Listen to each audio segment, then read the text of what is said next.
Uppity Kevin bans my autistic daughter from someone else's wedding. My child-free friends are usually pretty accepting of other people's children, but they know that I've struggled with my oldest daughter's dietary restrictions, and that became an issue when discussing their upcoming wedding. They voiced no intention of providing food that my daughter could eat. Before I could argue very much, the groom's friend, and I suspect secret lover, took it upon himself to ban my daughter from the wedding. Now I'm contemplating revenge. I'm 27 and the proud mother of 4 precious angels, aged 2 through 7.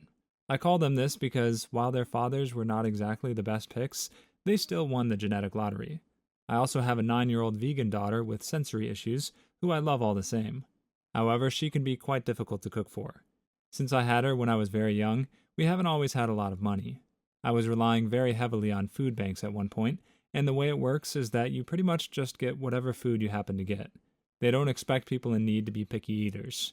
But if you've had a child with sensory issues, then you know that this is really hard to explain to them. Friends of mine who knew me during my food bank days are well aware of my struggles with Colleen. Many of them were over when I was trying to get her to eat, and they know what it was like. Safe to say, they never really envied me. Fortunately, I discovered OnlyFans and learned that you can actually make quite a bit of money when you look better than the majority of people. I snapped back pretty well after my pregnancies, so I've had a really good run since joining the site. One of my 24-year-old fellow models, Amethyst, is about to marry a 42-year-old guy who helps her make some of her videos. They're both child-free, but decided not to have a child-free wedding because they know that would exclude a lot of friends and family. I'm very grateful for this. I've known child-free people who were frankly quite hateful, but Amethyst and Fredo are 2 of the kindest souls I've ever met. I don't think I'd be where I am in life if I hadn't had to work so hard to support my kids, so the idea of excluding them would break me. They do want me to exclude Colleen, though, because they're worried about her causing a fuss if she doesn't like the reception food. I tried giving them a rundown on what Colleen can eat, but they said they aren't narrowing their menu to fit the tastes of one child. Fredo's best friend, Montez, a Guatemalan, got involved and basically said, "Honey, it's not your wedding, so ditch the brat or stay home." That was too much. I said, "How about I bring all my kids and we crash that biscuit ceremony wearing all white?" I didn't mean to call Amethyst a biscuit. She's fine. But Fredo and Montez have been really up in everyone's faces with this wedding planning, and it's kind of wearing on me.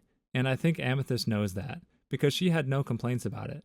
But when Montez ran crying to Fredo, he said I was banned from the wedding for speaking to his friend that way, and that even threatening to wear white to a wedding is unacceptable. Funny, I thought it was unacceptable not to have dining options for your guests.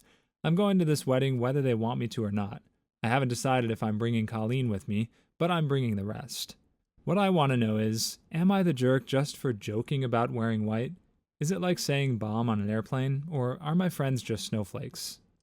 Yes to all 3 questions, honestly. This is definitely a case where everyone involved just seems terrible. Why does Montez think he has the right to insult a child who isn't even participating in this debate herself? Why is Fredo defending him? And for that matter, why does it sound like Fredo's doing more of the planning for his wedding with this guy than with his own fiancée? The fiancée might actually be okay, since it sounds like she was somehow left out of this whole thing. But the original poster is a real piece of work. First of all, I love that all of her kids are generic masterpieces, except for the one with sensory issues. The way she put sensory issues in quotes has me thinking that she really meant autism, but she knew that a child who's both vegan and autistic would sound too much like rage bait to anyone who's been on Reddit more than a day. I also love the way she drops the fact that Montez is Guatemalan. And for those of you who are new to both Reddit and this channel, just trust me that there are a lot of stories about both people wearing white to weddings and weddings not offering vegan options. This story combines both, along with a special needs child, which is the type of child Reddit loves to hate. If this is somehow real, a couple of the commenters point out that OP could just bring her own food for Colleen. Apparently not one of these grown adults, half of whom are in their 40s, thought of that very obvious answer. I'm not even going to ask what you'd do in OP's shoes this time. Do literally anything other than what she did, and you should get significantly better results. My employees won't keep the thermostat low to save costs. This happened a few months ago. I own a small but popular burger joint in the middle of town. I'm quite strict about money and want to save whenever I can. I was looking over the heating bill and realized I was spending an absurd amount, over $500 per month, on heating alone. As a result, I asked my employees to keep the temperature at 62 degrees, or under, indefinitely. This proved to be quite the difficult transition for them. I should mention that their attire consists of just a shirt, shorts, and a hat.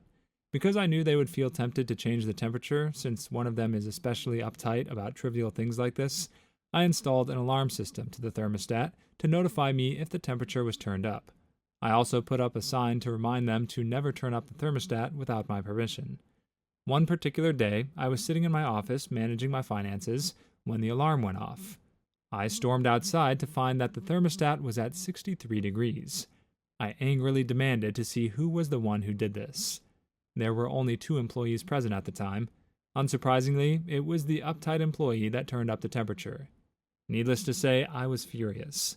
The uptight employee called me selfish for being so strict about the temperature. Am I the jerk? Okay, viewers, this story is a special treat. I'll explain why in a minute, in case you haven't already figured it out. But some of you have asked for us to include comments from the posts. That won't necessarily become a regular feature, but I just couldn't resist this time. So first, here's a comment calling OP the jerk. You're the jerk, especially if it's cold outside. Not sure where you're located, but a few months ago it was winter in the States. Cutting costs at the expense of your employees' comfort and well-being is terrible. If you want to cut costs that badly, lower your own salary. This is also way below OSHA recommendations. The OSHA Technical Manual recommends employers maintain workplace temperatures in the range of 68 to 76 degrees Fahrenheit. Now, here's a commenter who took the OP side. Ever heard of suck it up? It's a hard world out there, princess. People need to pay bills. I'm sure the employees can handle 62 degrees. Jesus. And now, here's the twist. None of this happened. This was all written by a troll pretending to be Mr. Krabs from SpongeBob. That first comment obviously missed the joke. I honestly can't tell you if the second comment was serious or not, but even once people started pointing out that this entire scenario was from a SpongeBob episode, a number of commenters kept arguing, and it just got better from there. One commenter in particular asked, "Why are you so stingy? You're the jerk, and you're probably going to find yourself struggling to keep staff after this. Word gets around." The OP responded, "I'm still better off than the restaurant across the street. They only have one person and an advanced computer system working currently." Even if you don't know SpongeBob, that should have been a hint that something was up. But the commenters kept going. Okay, the conditions are probably also better than sweatshops. Doesn't really make what you're doing okay, though. The OP simply kept referencing SpongeBob, this time bringing Plankton into it. To be fair, the owner isn't exactly an angel. I've caught him trying to steal from me on multiple occasions. At this point, commenters got involved with the thread and directly pointed out the SpongeBob references. But the critics were still too mad to let Mr. Krabs get away with his tyranny, and responded, "You do get that's completely irrelevant to the issue of how you treat your employees and the working conditions you impose. He could be a literal murderer, and it would have zero bearing on how your business should operate." Some commenters also tried to bring up labor boards, to which OP responded, "That's not a thing here." When asked where OP lived, somebody elaborated that he lives in Bikini Bottom, near a pineapple under the sea. Unfortunately, moderators eventually locked the post down before things could go any further, but it was fun while it lasted. If you made it this far in the video, consider liking and subscribing for more videos coming. I don't want my daughter to be the only white girl in her ballet class. My 6-year-old daughter had been going to a ballet class for a few months, and my husband was in charge of picking her up from there. But he arrived late multiple times and ended up having a big argument with the teacher. After that, he didn't want our daughter going there anymore, so he started looking for a new place. He found a place that was closer to his office, so he wouldn't be late anymore. The website looked good, but I wanted to see it by myself before deciding. Although the zone near my husband's job isn't really a bad neighborhood or anything, it is a really urban area. So when I went there, I saw that almost all the girls were black or Hispanic. In the class for my daughter's age range, the vast majority were black, and only a few were Hispanic, and not the white passing kind. My husband and I are both white, and my family is from Irish ancestry, so my daughter is a redhead and has really white skin. I am obviously not racist, but I was worried my daughter was going to stand out too much in that class, and that it was going to be harder for her to make friends. My husband thinks I'm being crazy, and I'm afraid to ask other people's opinions in real life because I know it sounds bad. I also don't have any non-white close friends, so maybe some people of color out there can tell me their view on this issue. Am I the jerk for not wanting my daughter to be the only white girl in her ballet group? This feels disingenuous. There's no way this OP legitimately included the words, "not the white passing kind," and then immediately claimed not to be racist. But even the most obvious race bait will hook a few fish, and that definitely happened with this post. However, what's interesting is to consider whether this might have been a valid question if not for all the references to bad neighborhoods and other clear bait terms included in the post. On its face, this could be a reasonable concern for a parent. The question is how to ask it, and if it had been real, OP actually addressed this question to the right people. Part of the reason so many commenters were angry is because they themselves have often been the only person of their demographic in various situations, so they know what it feels like. They could tell a parent what it's like, whether it creates problems, and how to deal with it. If this OP were telling the truth, which I'm not entirely convinced of, this question could actually have been a great chance to build empathy. Instead, she asked the situation in a way that made a bunch of people too angry to build that bridge. Then again, maybe it was an unnecessary question to begin with. Let's face it, if the little girl is a ginger, she might actually be more likely to get bullied in a white school than a minority one. But what do our viewers think of the broader issue here? Is this a reasonable thing to ask other parents about if asked respectfully? Or was OP's language not the only issue here? Let us know your thoughts on this issue in the comments below. My husband's ADHD ruined an entire fridge full of food. So basically, I made 3 jars of salsa. This kind of salsa is physically taxing and takes hours to prepare. It is traditional from my maternal grandmother's heritage. I intended to give 1 jar to my mother, 1 to my in-laws, and keep 1 for my partner and myself. I was really excited because it was the first time I experimented with the recipe and added some of my personal touch to it. It was delicious. I loved it and couldn't wait for my mother to try it.